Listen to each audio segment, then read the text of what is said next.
Back for some maths. As you can see by the information in the box, we are continuing with rounding as this represents our rounding rule. However, instead of rounding to the nearest 10, we're moving up 10 times that amount to the nearest 100.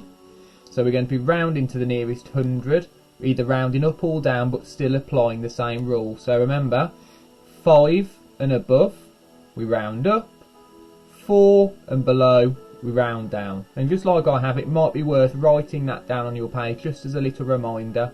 So, because we're rounding to the nearest 100, it's probably worthwhile us getting in our head our 100 times table. So obviously starting at 0, like all times tables, we can then go 100, 200, 300. But as we start to approach 800 and then 900, it is worth bearing in mind our 100 times table continues, even though we don't necessarily say 1000.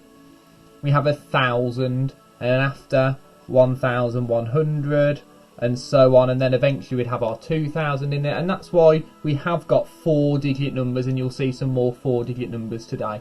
So just bear in mind that numbers in the thousands, even with all zeros, are still in the 100 times table. So with our first number, because we're rounding to the nearest 100, I'm going to identify where my hundreds are by underlining them.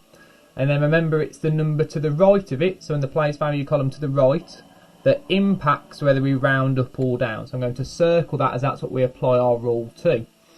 Now, it's a 4, so 4 and below we round down, but before we do that, I'm actually going to write the 2 different answers, whether it's going to round up or round down, because it's still that good practice of counting in our hundreds times table. So obviously, if we're going to round it down, it may well be 300. If we're going to round up, it could be 400.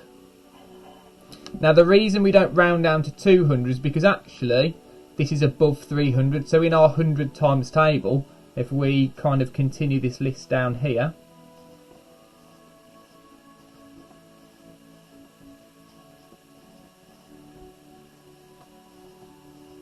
our number actually sits almost perfectly in between there.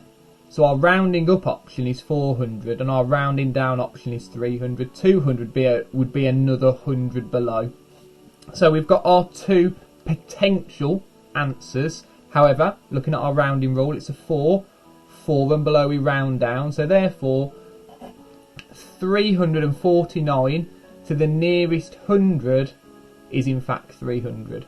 And actually, if we added a single 1 onto there and it became 350, then it would be 400, it would round up. So that's the biggest number you could have that still rounds, or the biggest whole number that still rounds to 300. Let's have a look at some other examples. So I'm going to use the same method and the same steps each time.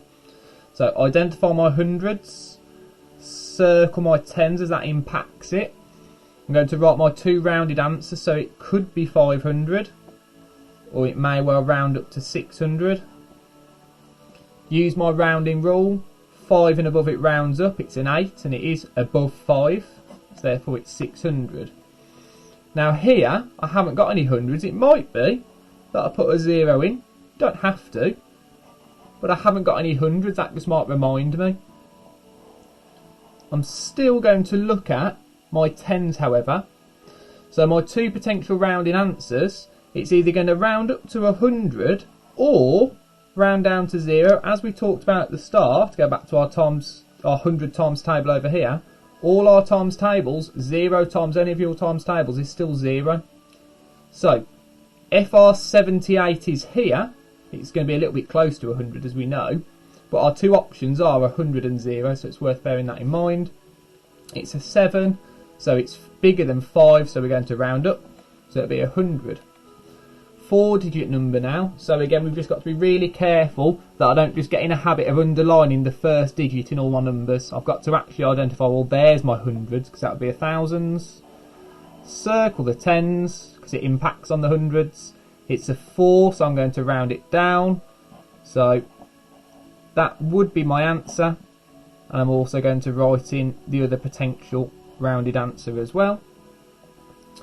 Down here, there's my hundreds, circle my tens, and you can see actually I was going a bit quick there. I need to slow down and be more patient. So, write my rounded answers first. It could either be 900, and again, this is why it might even be useful to have your 100 times table written out, because I can go, well, I know it's 900. After, what comes next? Well, I've run out of hundreds. Well, actually, I haven't. I've got 1000, but we say 1000. And then it's a 6, so it's going to round up because it's above 5. So my answer is in fact 1000. Again, a 2-digit number, but we can still round to our nearest 100. So I'm going to put a 0 in there. There's no hundreds at the moment. And it's a 4. So in fact here it's a really similar circumstance with that 49. 4 and below we round down. And you can see, look, I've rushed again, I didn't put in those rounded answers. So it's not going to go up to 100, it's in fact going to go down to 0. So I would recommend having your rounding rule written out on your page, and also your 100 times table might help you, especially with those circumstances where it could be 0 or it could go to the next 1000. Be really patient, use the same steps each time. So first of all, underline your hundreds, circle the tens as that has an impact on your hundreds, write the 2 potential rounded answers, and then once you've applied the rounding rule, tick the correct one. So 3 for you to have a go at, and there's also a challenge there as well if you so wish. Pause the video, have a go, and then we'll look at some answers.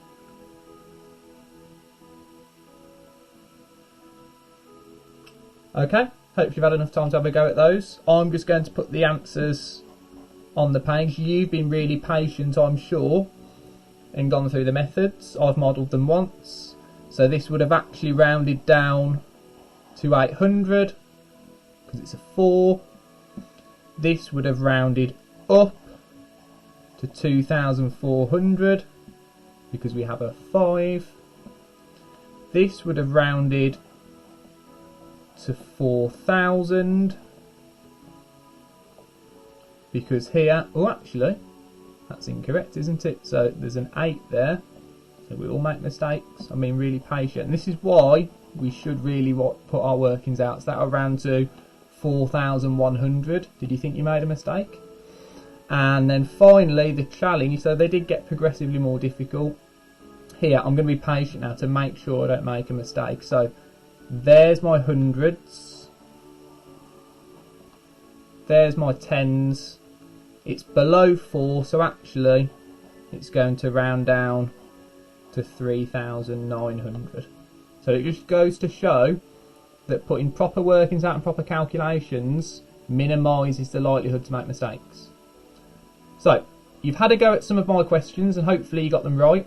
If you did, have a go at writing and making up your own numbers. They could be ranging from 2-digit all the way up to 4-digit numbers. Some of you might go further and write some 5-digit numbers, and that's fine. If you want to build another step on the end of it, you could also look at rounding to the nearest 10 first, like yesterday, then to the nearest 100 as well.